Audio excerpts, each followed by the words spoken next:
Kami dari rumah itu kami tengoklah macam mana mau tolong. Sedangkan sungai ini macam lautan sudah, Bah. Orang tua, anak dia hanyut. Anak kita interview kan, emak dia hanyut. Di mana rumah yang ada kucing? Pasti tidak kena. Dia mau naik itu rumah satu itu. Saya punya anak semua.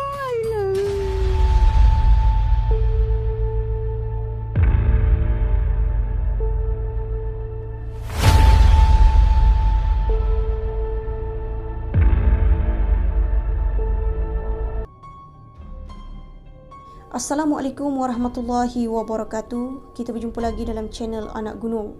Edisi yang istimewa pada kali ini, saudara, saya akan kongsikan beberapa misteri, kejadian-kejadian pahit ataupun tragedi yang pernah melanda negara kita, yang mungkin ramai di antara kita yang tak pernah tahu ataupun langsung tak pernah dengar tentang kisah-kisah ini.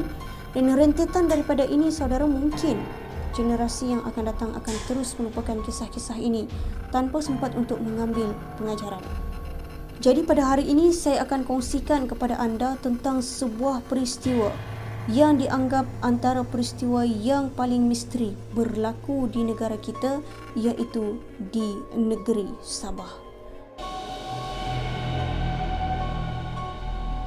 Kejadian ini berlaku pada tahun 1996, yang mana waktu itu saya baru berusia 3 tahun. Dan peristiwa ini kita beri nama sebagai Ribut Greg.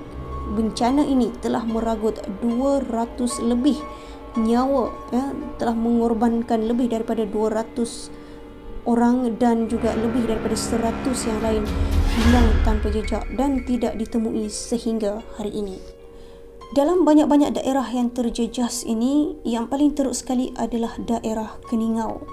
Menurut penduduk di sini, tidak ada sebarang petanda ataupun petunjuk kepada mereka bahawa penduduk di situ dan perkampungan mereka akan hanyut oleh arus yang deras. Apa yang berlaku beberapa hari sebelum kejadian hanyalah hujan yang berterusan tanpa henti. Dan malangnya penduduk di sini langsung tidak mengetahui bahawa hujan bertakung di Bukit Kimanis. Saudara, Bukit Kimanis ini adalah bukit yang menjadi latar kepada beberapa perkampungan di daerah Keningau, seperti Kampung Limbawan, Kampung Masjid, Kampung Masak, Kampung Agudan dan juga perkampungan yang menempatkan warga Indonesia.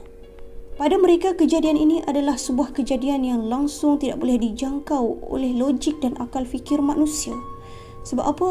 Sebab puncanya adalah hanya daripada sebuah anak sungai yang sangat cetek, yang mana kedalamannya tidak sampai pun 1 meter. Dan anak sungai ini hanya dilihat sebagai sebuah parit yang kecil. Kejadian ini berlaku pada pukul 5 pagi dan surut sepenuhnya pada pukul 9 pagi. Gelombang pertama yang datang hanyalah air yang deras tetapi surut serta-merta. Dan kemudian datang gelombang kedua yang membawa batu-batu yang besar dan juga kayu balak. Dan pada waktu itu, saudara, air yang deras itu tidak menghanyutkan ataupun melesapkan, tidak melenyapkan perkampungan itu dengan serta-merta, tetapi menghanyutkan satu persatu rumah penduduk di situ dan dilihat seperti sebuah bahtera yang sedang berlayar. Tetapi apa yang berlaku adalah apabila rumah-rumah ini sampai ke sebuah jambatan Sungai Pampang pada waktu itu, rumah-rumah ini tidak dapat melepasi jambatan tersebut. Rumah-rumah ini seolah-olah seperti disedut ke dalam, disedut ke dasar dan dihancurkan seolah-olah seperti dikisar. Kemudian di sebelah jambatan itu dimuntahkan pula serpihan-serpihan rumah dan juga tubuh manusia. Apa yang menjadi misteri di sini, saudara? Dikatakan dan ada yang menceritakan bahawa beberapa hari sebelum kejadian ini berlaku, datang seorang orang tua ke rumah seorang penduduk di perkampungan itu untuk meminta secawan air. Dan pada waktu itu, tuan rumah bergurau dan meremehkan orang tua tersebut dan mengatakan tidak ada air untuk diberikan kepada orang tua ini. Dan apa yang menggerunkan, orang tua ini mengatakan bahawa kalau benar rumah kamu tidak ada air, saya akan berikan kepada kamu air yang banyak. Kemudian orang tua ini beransur pergi dan beberapa hari selepas itu, 26 Disember 1996, berlakunya banjir besar yang disebut sebagai ribut Greg yang telah melenyapkan dan juga bukan sahaja harta tetapi juga nyawa beberapa orang. Sejauh mana kebenaran kisah yang diceritakan tentang orang tua yang meminta air ini, kita tidak boleh sahihkan. Cuma apa yang berlaku adalah sebuah kejadian yang sehingga kini masih menjadi misteri.